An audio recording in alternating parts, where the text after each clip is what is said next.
व्हायचे, मराठी सैन्य खूप मारल्या जायच्या. अशा परिस्थितीत सिंदखेडचे राजा रघुजीराव जाधव यांची कन्या म्हणजे साक्षात दुर्गा, भवानी आणि रणजिंगी जशी जिजाऊ, आणि तिचा विवाह थोरात थोर निजामशाहीचे थोर सरदार शहाजी भोसले यांच्याशी झाला. जाधवांची लेक ती भोसल्यांची सून होऊन आली आणि शहाजी राजांचा संसार सोन्यापरी सजवून गेली. वाघिणीचं काळीज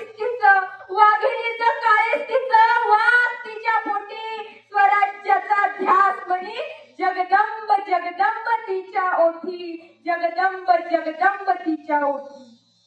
नेमकं राष्ट्रमाता जिजाऊ म्हणजे कोण? तर स्वराज्य स्थापक छत्रपती शहाजीराजे भोसले, स्वराज्य संस्थापक छत्रपती शिवाजीराजे, स्वराज्य रक्षक छत्रपती संभाजी महाराज यांना जर एकत्र केला तर एक कोण बनतो?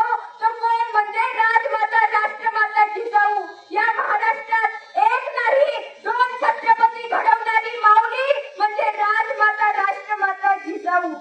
नेमका राष्ट्रमाता जिजाऊंनी बाळराजे शिवबावर संस्कार काय टाकला होता? जेव्हा शिवाजी महाराज 8 वर्षाचे असताना घोड्यावर स्वारी कशी करायची हे शिकवलं जात होतं, आणि हे शिकत असताना रस्त्यामध्ये भला मोठा दगड आला. तो शिवाजी महाराज घोड्यावरून खाली पडले. काय कळेना, काय सुचेना, त्यांच्या अंगातून रक्त वाहू लागले. मावळे त्यांना उचलण्यासाठी जात होते, आणि मावळे त्यांना उचलण्यासाठी जात असताना जिजाऊंनी सांगितले, थांबा, सर्वजण जागेवर थांबा. मावळे जागेवर थांबले. शुभाकसन मासे उभे राहिले, रडत आईकडे गेले. 8 वर्षाचे असताना छत्रपती शिवाजी महाराज 8 वर्षाचे असताना त्यांनी त्यांच्या आईला प्रश्न विचारला, मासाहेब, मला दुःख वाटत नाही की मी घोड्यावरून खाली पडलो. मला याचंही दुःख वाटत नाही की मावळ्या मला उचलण्यासाठी का आलं नाही. मला दुःख वाटते. तुम्ही माझ्या आई आहात. तुम्ही मला जन्म दिला. 9 महिने तुम्ही मला उतरामध्ये सांभाळले. सांगा आऊसाहेब, जेव्हा मी मातीमध्ये खाली पडलो तेव्हा तुम्ही मला उचलण्यासाठी का आले नाही? त्याची माऊली त्या 8 वर्षाच्या शुभावर एक संस्कार घालते की बाळराजे शुभ, आयुष्यात एक गोष्ट लक्षात ठेवा, जो माणूस मातीमध्ये खाली पडल्याच्या नंतर उभं राहण्यासाठी दुसऱ्याचा आधार घेतो ना, तो माणूस आयुष्यात कधीच उभं राहू शकत नाही. हा संस्कार ती माऊली त्या 8 वर्षाच्या शुभावर. ज्यावेळी नेमका जिजाऊंनी शिवरायांवर कसा संस्कार केला, तो अफजल खान ज्याने छत्रपती शहाजीराजे यांना कैद केलं, तोच अफजल खान ज्याने जिजाऊंचे थोरले पुत्र छत्रपती संभाजी महाराजांना कनागडीच्या वेड्यात ठार मारले. आता तोच अफजल खान भोसले कुलवंशामध्ये राहिलेल्या एकुलत्या एक छत्रपती शिवाजी महाराजांच्या मागे चालून येतोय.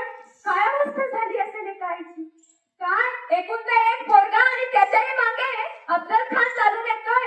त्यावेळी त्यांनी असा विचार केला असेल का की यावेळेस दुसऱ्याला कोणाला पाठवलं तर चालेल का?